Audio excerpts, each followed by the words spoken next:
తాకట్లో ఉన్న మీ బంగారాన్ని విడిపించి ఆ రోజు ఆన్లైన్ రేటుకి కొంటాం. Sharma gold company. ప్రపంచానికి పెద్దన్నగా ఉండడం అంటే బాధ్యత తీసుకున్నాడో లేదో గానీ డొనాల్డ్ ట్రంప్ మాత్రం దానిని ఒక ప్రీమియం సబ్స్క్రిప్షన్ లా మార్చేశాడు.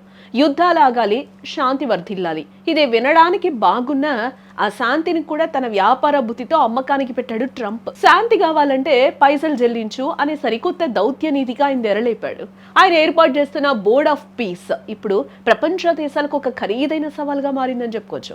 తాజాగా ట్రంప్ ప్రతిపాదించిన బోర్డ్ ఆఫ్ పీస్ అంతర్జాతీయ వేదికపై హాట్ టాపిక్ గా మారిపోయింది. యుద్ధ ప్రాతిపదికన గాజాను పునర్నిర్మిస్తానని, ప్రపంచవ్యాప్త ఘర్షణలు నివారిస్తానని చెప్తున్న ట్రంప్ అందులో చేరాలంటే మాత్రం భారీ ధర నిర్ణయించడం జరిగింది.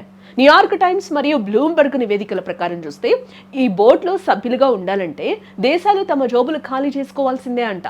3 ఏళ్ల కాలపరిమితి కోసం మొదటి ఏడాదిలోనే $1 బిలియన్ అంటే సుమారుగా 9,098 కోట్లు విరాళంగా ఇవ్వాలని ట్రంప్ నిబంధన పెట్టాడు.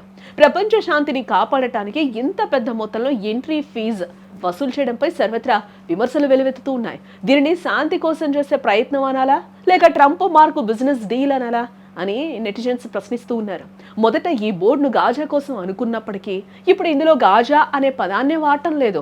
అంటే ప్రపంచంలో ఎక్కడ ఏ గొడవ జరిగినా ఈ బోర్డే తలదూర్చుతుంది. ఇది మెల్లమెల్లగా ఐక్యరాజ్య సమితి భద్రతా మండలి అధికారాలను నీరుగార్చి అమెరికా చేతిలో ఒక ప్రైవేట్ సంస్థలా మారుతుందని ఆందోళన కూడా మొదలైంది. డబ్బున్న దేశాలకే ఈ బోర్డులో ప్రాధాన్యత ఉంటుందని ట్రంప్ ఇక్కడ స్పష్టం చేశాడు. భారత ప్రధాని నరేంద్ర మోదీకి కూడా ఆహ్వానం పంపాడు ట్రంప్. అయితే స్వతంత్ర విదేశాంగ విధానాన్ని అనుసరించే భారత్ ఇలా డబ్బులు కట్టి మరి ఒక బోర్డులో చేరడానికి మొగ్గు చూపుతుందా అనేది ఇక్కడ $1 మిలియన్ ప్రశ్న. అటు ఆర్థిక సంక్షోభంలో కూరుకుపోయిన పాకిస్తాన్ వంటి దేశాలకు ఈ 9,000 కోట్లు కట్టడం తలకు మించిన భారమే అవుతుంది కదా.